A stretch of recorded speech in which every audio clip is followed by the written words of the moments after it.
이런 이재명 대통령이 국무회의를 하면서 잇따른 악재에 대한 이 행정부의 무능 내지는 복지부동을 강하게 질타했습니다. 분위기가 완전히 웃던 얼굴에서. 밑에 애들이 못 따라와. 그러니까 이럴 줄 알았어. 페이스메이커로 달리는데 너무 앞장서서 달리신 거야.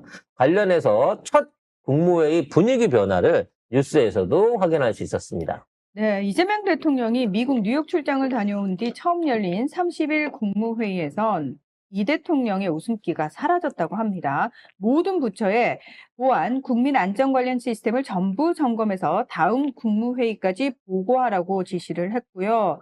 그리고 국무총리부터 공정거래위원장까지 거의 모든 장관급 참석자들의 업무 이행 상황을 보고받으면서 굉장히 단호하게 좀 대처를 하는 모습을 볼 수 있었습니다. 그러니까 정책 결정에 영향을 줄 수 있기 때문에 잘 알고 얘기를 해야 된다라고 아주 그냥 저도 약간 그 자리에 있었으면 무서웠겠다라는 생각이 일단 들더라고요. 슬렁슬렁 넘어가려고 하는 윤호중에 대해서 이번 사태의 원인과 대처에 대한 강력한 액션을 주문했습니다. 네. 윤 장관에게 민간은 사고에 대한 대비한 이중 운영 시스템을 갖추고 있는데 정부는 하세월 하면서 안 하고 있었던 거냐. 윤석열 정부가 유지보수 예산을 삭감했는데 예산안은 이미 내놓긴 했지만 국회 심의 과정에서 증액을 하든 신설을 하든 예비비로 하든 최대한 빨리 동시에 하라고 지시를 했고요. 그리고 실시간 백업 데이터 백업에 대해서 윤 장관이 주 단위로 하고 있었다라고 답을 하니까 이 대통령이 실제로는 엉터리로 했고 규정은 어떻게 돼 있냐고 재차 물었습니다. 이번에 처음 드러난 게 그거예요. 모든 데이터들이 매일매일 백업되는 게 아니라 그 부서에 따라서 어떤 데는 일주일, 어떤 데는 한 달에 한 번씩 이 백업, 그 데이터들, 누적된 데이터들을 백업 상태로 옮겼다는 거죠. 근데 규정상 신규 데이터는 즉시 백업하게 돼 있습니다. 그래서 만일에 이번 화재 상태에 서버에 보관되어 있는 게 있다고는 하는데 확인해 봐야 되겠지만 만일에 중간에 일주일이나 한 달 기간 동안 백업을 안 한 상태에서 이 사고가 난 거면 그만큼은 데이터가 없어진 거예요, 사실. 그렇죠. 그렇죠. 최소 일주일, 많게는 한 달 전에 있는 데이터, 그 중간에 있는 데이터가 유실된 게 사실이라는 거죠. 제발 이러한 관리 부재로 인해갖고 이거를 피해를 보는 국민들이 좀 적었으면 좋겠고요. 어설프게 사고를 쳐놓고도 연말까지 전부 시스템을 정상적으로 갖추겠습니다. 이 개소리 하는 거에 대해서는 예비비로 하든 예산 증액을 하든 국회 심의에서 증액을 하든 빨리 해결해라. 최대한 빨리 정리해라. 라고 얘기를 하셨다고 하니까 이것도 빠르게 정리가 될 걸로 보여집니다. 진짜 비리비리하게 일 못하는 애들, 진짜 엉성한 애들은 시켜도 잘 못해요. 그러니까 대통령 시켜도 무슨 말인지 못 알아들어. 이런 애들이 진짜 일 못해. 그러니까 최악이야. 잘라야죠. 네, 제가 보기엔 10월 달에 한번 과감하게 인사 개편이 좀 있어야 될 것 같습니다. 자, 정성호 법무장관한테도 아니 검사들이 반항하는데 뭐 하고 있어요? 이거 선 넘은 거 아닙니까? 라고 크게 경고를 했습니다. 네. 자, 이 대통령은 억울하게 기소됐는데 몇 년 재판에서 돈 들여 고통받고 무죄를 받았는데 검찰이 아무 이유 없이 항소할 경우 한참 돈 들여 생고생하고 무죄를 받아도 또 검찰이 상고해 대법원에 가서 무죄 받고 돈 때문에 집안이 망하게 되는 일이 생긴다. 저희가 이진숙이랑 3년을 싸우고 변호사비만 2천만 원이 넘게 들였습니다만 결국은 지고 벌금을 처맞고 말았지 않습니까? 네. 네. 무죄 판결에는 상소를 못하게 하는 나라가 많지 않냐. 검사들이 대도 않는 걸 기소해서 무죄 받고 나면 면책하려고 항소하고 상고하면서 국민에게 고통을 주는데 왜 방치하느냐고 물었습니다. 아무튼 정성호 장관도 정신 바짝 차려야 될 거예요. 이거 옛날에 내가 알던 재명이가 아니네. 지금 입장이 달라요. 지금 일 못하면 당신 잘리면서 정치 캐리어 한 방에 다 날아갑니다.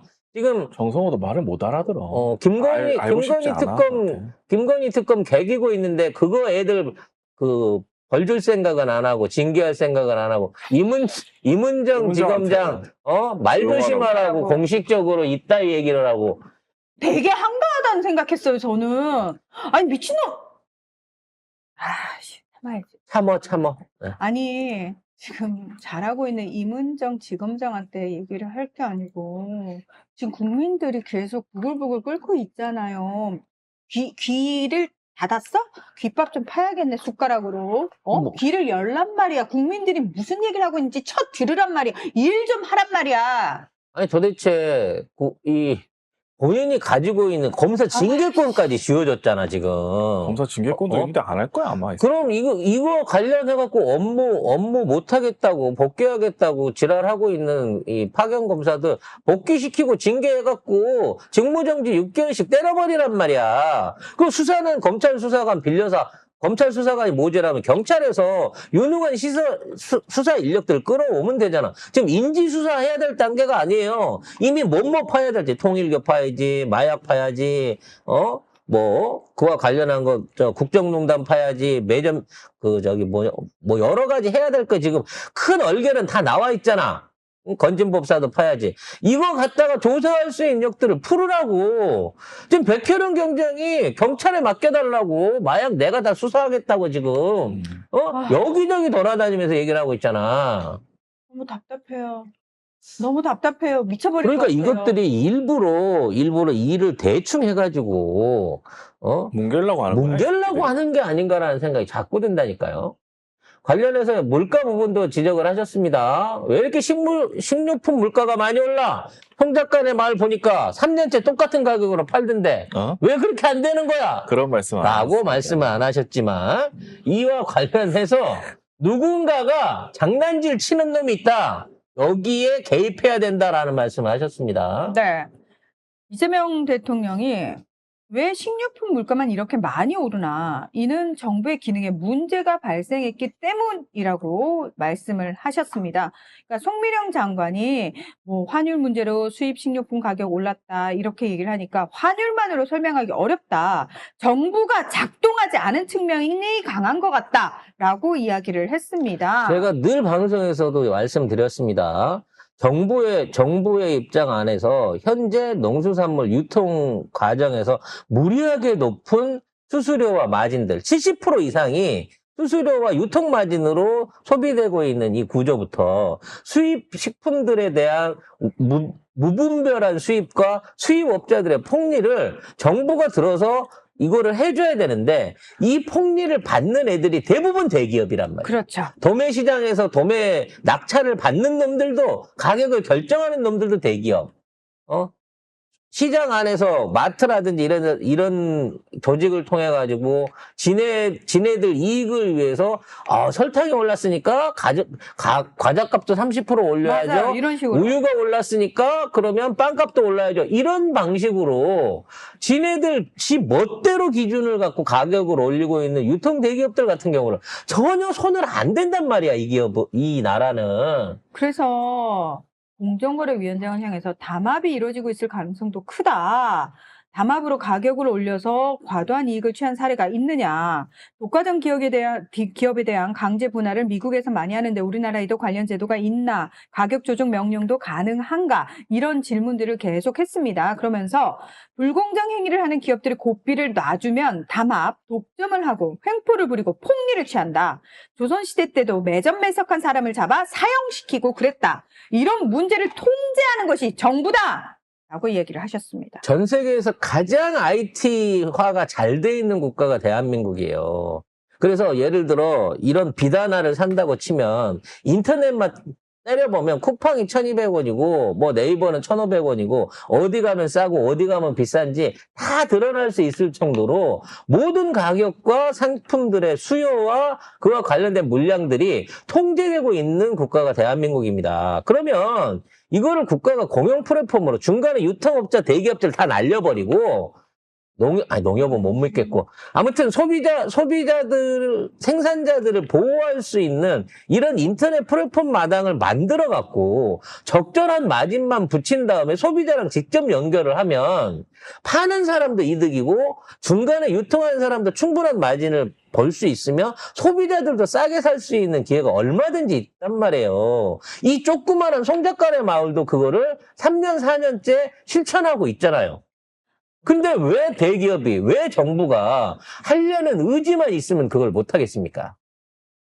이거 빠르게 조치돼야 됩니다. 민생이 다른 게 아니에요. 지금 유통 대기업들이 우리나라에 유통되고 있는 1년에 130조가 넘는 생필품의 마진의 70%를 갖고 가고 있는 거예요. 그럼 그 부가가치가 얼마냐고요. 아무것도 안 하고 물건 여기저기 물건 받아갖고 가격 결정해서 풀어주는 역할만 하는 놈들이 이 유통 마진의 70%를 갖고 간다는 게 이게 말이 되는 국가냔 말이지. 그러면서 송작가네 마을이 싸게 산다고 쿠팡이 지랄해갖고 물건 뺏어가려고 하고 물건 주지 말라고 협박이나 하고 이게 제대로 된 공정거래입니까? 이와 같은 조치도 이재명 정부가 나서서 빠르게 개선해 주실 걸로 믿습니다. 아우,